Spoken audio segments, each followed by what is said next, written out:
നമസ്കാരം, ഭാരത് ലൈവിലേക്ക് സ്വാഗതം. കേരളത്തിൽ ബി.ജെ.പിയുടെ ഭാവി എന്താകും? ഇടത്ത് വലത്ത് മുന്നണികൾ മാറി മാറി ഭരിച്ചയിടം.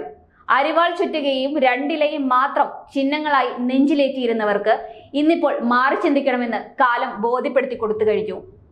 കാരണം ഒന്നേ ഉള്ളൂ, അത് നാടിന്റെ വികസനമാണ്. കാലഹരണപ്പെട്ട ഭരണമുറകൾക്ക് പകരം ഭരണപരമായും സാങ്കേതികപരമായും ഒക്കെയുള്ള കാര്യങ്ങൾ ഉൾപ്പെടുത്തി രാജ്യത്തിന്റെ വികസനം എന്ന ലക്ഷ്യത്തോടെ മുന്നോട്ട് പോവുകയാണ് മോദി സർക്കാർ. അതുകൊണ്ട് തന്നെ പ്രത്യക്ഷത്തിൽ വിമർശിക്കുന്നവരുടെ ഉള്ളിൽ പോലും ബി.ജെ.പിയെയും പ്രധാനമന്ത്രി നരേന്ദ്രമോദിയെയും പരോക്ഷമായി പിന്തുണയ്ക്കാൻ മടി കാണുന്നില്ല. കഴിഞ്ഞ തിരഞ്ഞെടുപ്പുകളിലൊക്കെ കേരളത്തിൽ ബി.ജെ.പിയുടെ പടിപടിയായുള്ള മുന്നേറ്റം നാം എല്ലാവരും കണ്ടതാണ്. പക്ഷെ വോട്ട് കൂടിയത് കൊണ്ട് മാത്രം കാര്യമില്ലല്ലോ. ആ വോട്ടിനെ സീറ്റുകളാക്കി മാറ്റണം. അതാണ് ഇത്തവണത്തെ ലോക്സഭാ തെരഞ്ഞെടുപ്പിൽ ബി.ജെ.പിയുടെ ലക്ഷ്യവും. ബി.ജെ.പിക്ക് കേരളത്തിൽ പിടിച്ചു നിൽക്കാനാവില്ലെന്ന് വരുത്തി തീർക്കാൻ ഇടത്ത് വലത്ത് മുന്നണികൾ തങ്ങളെ കൊണ്ട് ആവും വിധം ശ്രമിക്കുന്നുണ്ട്. പക്ഷേ ഇത്തവണ കേരളത്തിൽ അക്കൗണ്ട് തുറക്കാനാവും എന്ന പ്രതീക്ഷയിലൂന്നി ബി.ജെ.പി നടത്തുന്ന പ്രവർത്തനങ്ങൾക്ക് വമ്പിച്ച സ്വീകാര്യതയാണ് കേരളത്തിൽ നിന്ന് ലഭിച്ചുകൊണ്ടിരിക്കുന്നത്. തിരുവനന്തപുരം, ആറ്റിങ്ങൽ, പത്തനംതിട്ട, ആലപ്പുഴ, തൃശൂർ, പാലക്കാട് എന്നീ ലോക്സഭാ മണ്ഡലങ്ങളാണ് ബി.ജെ.പിയുടെ പ്രതീക്ഷ ഉണർത്തുന്ന മണ്ഡലങ്ങൾ. ഇവിടങ്ങളിലെല്ലാം തന്നെ നല്ല രീതിയിലുള്ള പ്രചരണങ്ങളും ബി.ജെ.പി പ്രവർത്തകർ നടത്തുന്നുണ്ട്.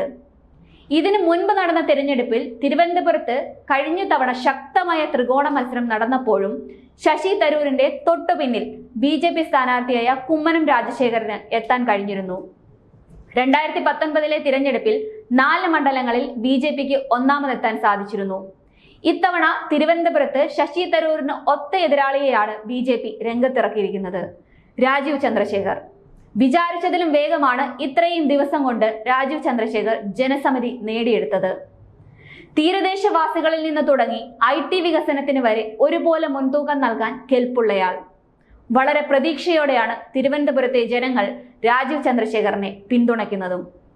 കഴിഞ്ഞ തവണ ബി.ജെ.പിക്ക് 2ാം സ്ഥാനം ലഭിച്ച തിരുവനന്തപുരത്തെ കൈപിടിച്ചുയർത്താൻ പ്രധാനമന്ത്രി നരേന്ദ്രമോദിയുടെ പിന്തുണയും കൂട്ടിനുണ്ട്. അതുപോലെ കേന്ദ്രമന്ത്രി വി മുരളീധരൻ മത്സരിക്കുന്ന ആറ്റിങ്ങലിലേക്ക് വന്നാൽ കഴിഞ്ഞ തവണ ശോഭാ സുരേന്ദ്രൻ പ്രശംസനീയമായ വിജയം കൈവരിച്ചിരുന്നു. കെ സുരേന്ദ്രൻ കഴിഞ്ഞ തവണ പത്തനംതിട്ടയിൽ നടത്തിയ മുന്നേറ്റവും വളരെ പ്രശംസനീയമായിരുന്നു.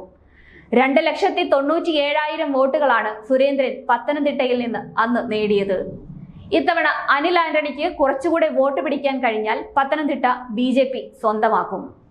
അതുപോലെ തൃശൂരിലെ കാര്യമെടുത്താൽ ഇടതുപക്ഷവും ബി.ജെ.പിയും തമ്മിലുള്ള വോട്ട് ശതമാനം ഏകദേശം 2% മാത്രമാണ്. കഴിഞ്ഞ തവണ തൃശൂരിൽ സുരേഷ് ഗോപിക്ക് വിജയം നേടാൻ കഴിഞ്ഞിരുന്നില്ലെങ്കിലും ജനങ്ങളുടെ ഇടയിൽ സ്വാധീനമുണ്ടാക്കാൻ അദ്ദേഹത്തിന് കഴിഞ്ഞിരുന്നു. കുറെ കാലമായി സുരേഷ് ഗോപി തൃശൂർ കേന്ദ്രീകരിച്ച് പ്രവർത്തിക്കുന്നുമുണ്ട്. അതുമാത്രമല്ല, ഇത്തവണ സുരേഷ് ഗോപിക്ക് വേണ്ടി പ്രചരണം നടത്താൻ പ്രധാനമന്ത്രി എത്തിയതും ബി.ജെ.പിയുടെ തൃശൂരിലെ വിജയം മുന്നിൽ കണ്ടുകൊണ്ട് തന്നെയാണ്.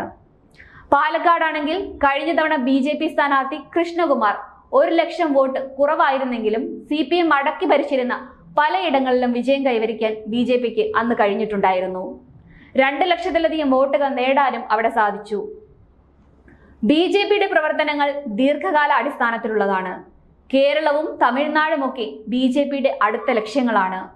ഒരു കാലത്ത് ബംഗാളിലും ഒഡീഷയിലുമൊക്കെ ഒരു സ്വാധീനവും ഇല്ലാതിരുന്ന ബി.ജെ.പിക്ക് അവിടങ്ങളിലൊക്കെ സ്വന്തമാക്കാൻ പിന്നീട് കഴിഞ്ഞിട്ടുണ്ട്. ഒരു 30 വർഷമൊക്കെ മുന്നിൽ കൊണ്ടുകൊണ്ടാണ് ബി.ജെ.പിയുടെ പ്രവർത്തനങ്ങളെല്ലാം തന്നെ. അല്ലാതെ കേരളത്തിലെ ഇടത്ത് വലത്ത് കക്ഷികളെ പോലെ അപ്പോഴത്തെ വിജയത്തിന് വേണ്ടിയുള്ള പ്രവർത്തനങ്ങളല്ല. അത്തരത്തിലുള്ള പ്രൊഫഷണലായ കാര്യങ്ങളെ കൈകാര്യം ചെയ്യുന്ന പാർട്ടി കൂടിയാണിത്. ഇന്നിപ്പോൾ പ്രധാനമന്ത്രി നരേന്ദ്രമോദിയുടെ ഭരണത്തിൽ ലോകത്തിലെ 5ാമത്തെ സാമ്പത്തിക ശക്തിയായി മാറാൻ കഴിഞ്ഞിട്ടുണ്ടെങ്കിൽ അതിന് കാരണവും ഈ ദീർഘവീക്ഷണ പ്രവർത്തനങ്ങൾ തന്നെ. അതുമാത്രമല്ല, ജനങ്ങളിൽ ഈ വികസനങ്ങൾ എത്തിക്കാനും ജനങ്ങൾക്ക് അതിനുള്ള പ്രയോജനം നൽകാനും അവർക്ക് കഴിയുന്നുമുണ്ട്.